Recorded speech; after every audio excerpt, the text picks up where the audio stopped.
Friends, after studying noise analysis in different types of AM receivers, we move to the next topic called noise performance in FM receiver. As we know, frequency modulated signal is expressed mathematically by equation S function t equals to AC cos within bracket 2 pi fct plus 2 pi kf integration m tau d tau. Here AC is called carrier amplitude, with F suffix C is called carrier frequency and K suffix F is called frequency sensitivity of the modulator.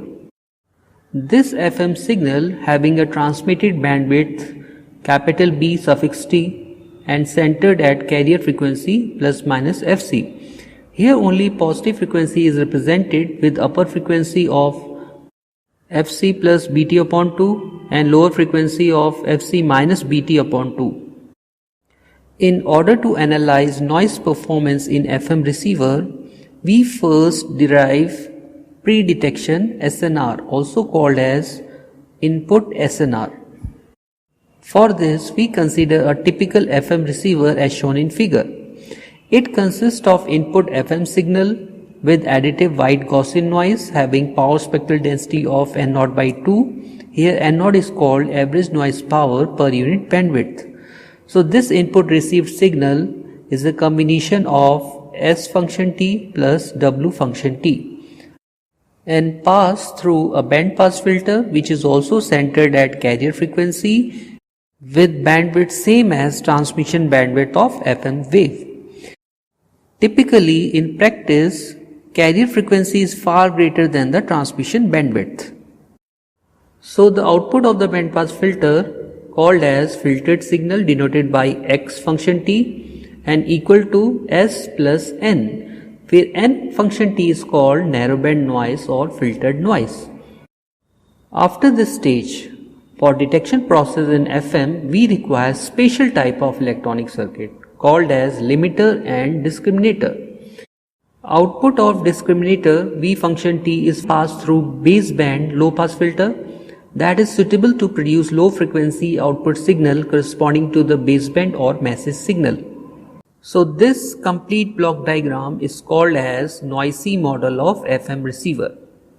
Since we know that in frequency modulation technique, carrier amplitude is kept constant, only the instantaneous carrier frequency varies in according to the message signal M function t. Also during transmission via channel and because of noise or interference, there is a possibility of variation in carrier amplitude and it must be avoidable for recovery or detection purpose. So the distorted FM is required to pass through limiter, which is a type of clipper circuit, and clip the undesired amplitude levels and produce a clipped FM wave. This limiter is called a amplitude limiter. This clipping of distorted FM wave result into a rectangular wave. After amplitude clipping, this rectangular clipped FM wave is passed through discriminator. Discriminator is a combination of two components. First is differentiator, that is a type of slope network, and other one is an envelope detector. The frequency response of a differentiator is purely imaginary and varies linearly with frequency, so that it could produce hybrid modulated wave. Here hybrid word is so called because output of slope network produce modulated wave in which both amplitude and frequency parameter varies in accordance with the modulating signal MT.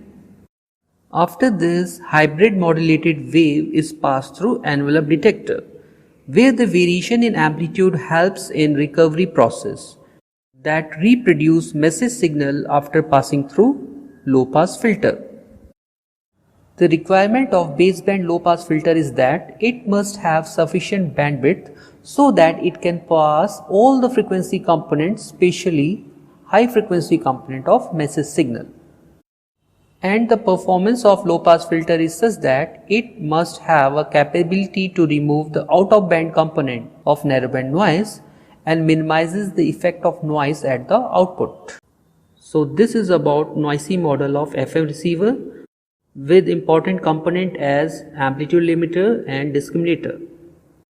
And on the basis of noise performance, Pre-detection SNR is equals to carrier power upon noise power, because here the signal power is only the carrier power whose instantaneous frequency varies in according to the message signal. So using FM wave, carrier power is simply AC square upon 2. Also noise power is given by N naught into B suffix T, where N naught is called average noise power per unit bandwidth, and here we assume transmission bandwidth B suffix T. So pre-detection SNR is given by a ratio AC square upon 2 N naught into BT. After this, we have to find post-detection SNR or output SNR. For this, we consider output stage of bandpass filter. Here, output signal xt equals to S plus N, where N is called narrowband noise having in-phase and quadrature component. So, narrowband noise N function T equals to Ni cos 2 pi fct minus Nq sin 2 pi fct, which is in rectangular form. Since in detection process of FM, discriminator consists of an envelope detector. So here we can also write narrowband noise in polar form. So in polar form, narrowband noise N function T is represented by R function T cos within bracket 2 pi fct plus phi suffix N. Here R function T is called envelope and phi N function T is called noise phase, where envelope R function T equals to under root of Ni square plus Nq square, and the noise phase phi N function T equals to tan inverse of Nq upon Ni. And this noise phase is uniformly distributed between 0 to 2 pi radians. So the output of bandpass filter is given by xt equals to S plus N, where S is called FM wave given by AC cos within bracket 2 pi fct plus phi t. Here phi function T is called phase of FM and it is equals to 2 pi kf integration m tau d tau with the limit 0 to t. And narrowband noise in polar form is given by R function T cos 2 pi fct plus phi n t. Here the noise phase, that is phi suffix n, is equals to tan inverse of Nq upon Ni. Now this expression x function t can also be represented in phasor diagram. For this, let us consider reference phasor first.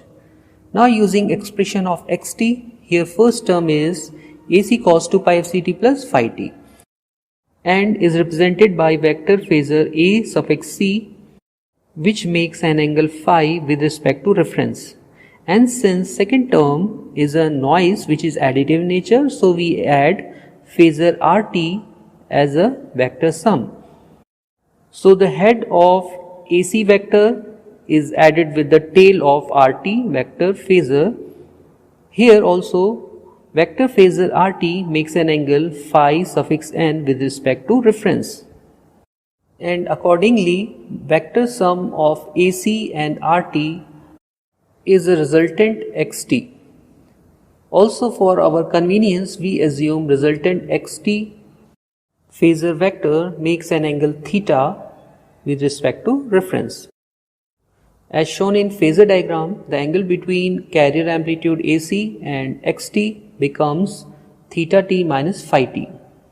Next, we extend vector AC, which makes angle phi with respect to reference, and RT make angle phi n with respect to reference.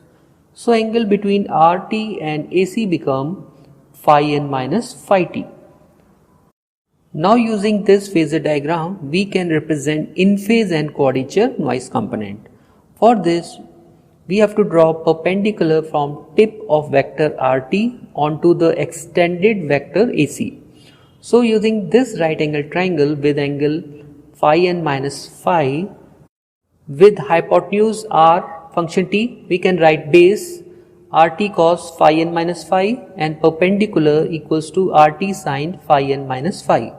Here base component, that is RT cos phi n minus phi, is called in-phase component of noise NT, and RT sin phi n minus phi called as quadrature component of narrowband noise NT. And the angle theta minus phi can also be written as tan inverse of perpendicular upon base, that is tan inverse of RT sin phi n minus phi upon AC plus RT cos phi n minus phi. Now, for the sake of simplicity and calculation, we assume amplitude of unmodulated carrier AC is very large, such that at the input of the discriminator, carrier to noise ratio becomes large compared to unity, and these assumptions help us to find noise performance very accurately.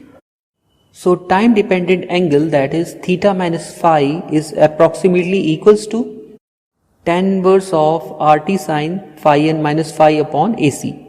Also, since AC is very large, that is a denominator term, we can say fraction RT sin phi n minus phi upon AC becomes very small compared to unity. Then under this condition, tan inverse RT sin phi n minus phi upon AC can be written approximated as RT sin phi n minus phi upon AC.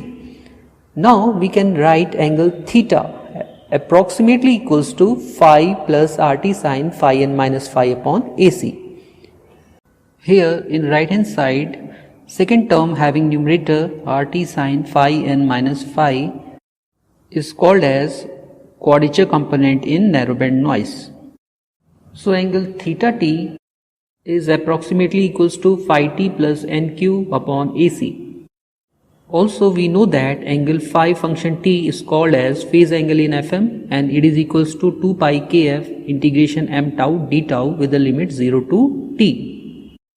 Now, filtered signal x in vector form with phase angle phi function t is passed through discriminator. In discriminator, first component is pure differentiator. Here for our convenience, we assume ideal differentiator. So the output of an ideal differentiator is given by v function t equals to 1 upon 2 pi d upon dt of theta function t, where theta function t is uniformly distributed between 0 to 2 pi radian. Now put theta t equals to 2 pi kf integration m tau t tau plus RT upon AC sin phi n minus phi t. Here in first term there is both integration and differentiation with respect to time. Also 2 pi is cancelled, so we get only kf into mt. And the second term is simply the derivative of quadrature noise component with 1 upon 2 pi into AC as a constant. So we call it as derivative noise term and denoted by n suffix d function t. Therefore, the output of discriminator become v function t equals to kf mt plus n d function t, where n d function t equals to 1 upon 2 pi AC d upon dt of nqt, and nqt is equals to RT sin phi n minus phi. This derivative noise is additive in nature and can be determined using a quadrature component of narrowband noise. Now, with the help of discriminator output v function t, we can find post detection SNR or output SNR. Here, average signal power is simply equals to kf square into p, where p is called average message power. And to find average noise power, we can use derivative noise in frequency domain. For this, we have to find Fourier transform of 1 upon 2 pi AC into d upon dt with 1 upon 2 pi AC as a constant. So, Fourier transform of d upon dt becomes j 2 pi f, and 2 pi is cancelled and we get only jf upon AC and called as capital G function f. Also at the input we called power spectral density of quadrature noise component equals to capital S nq, and at the output power spectral density of derivative noise equals to capital S nd function f.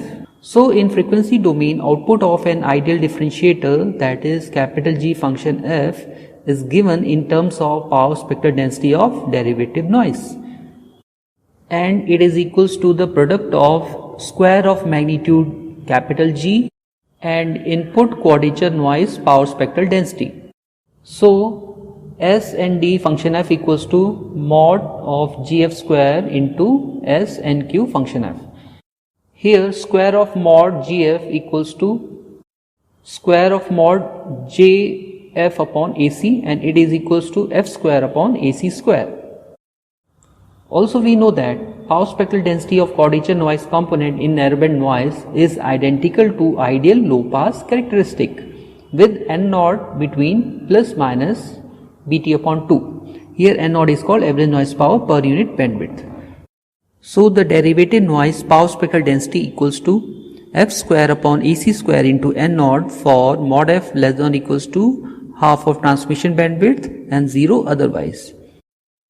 Also, as shown in figure, when we put f equals to 0, the value becomes 0 and increases up to plus minus half of transmission bandwidth and 0 otherwise. After this, power spectral density of derivative noise is passed through baseband low pass filter and we get output noise power spectral density denoted by S and naught function f. Here, low pass filter is a band limited filter having bandwidth equals to the message bandwidth W, and in case of wideband frequency modulation, we consider transmission bandwidth, that is Bt upon 2 is far greater than W. And after passing through baseband low pass filter, it get converted into band limited power spectral density at the output having bandwidth of W. So the output power spectral density, that is S n naught function f, equals to f square upon AC square into n naught for mod f is less than or equals to W and 0 otherwise.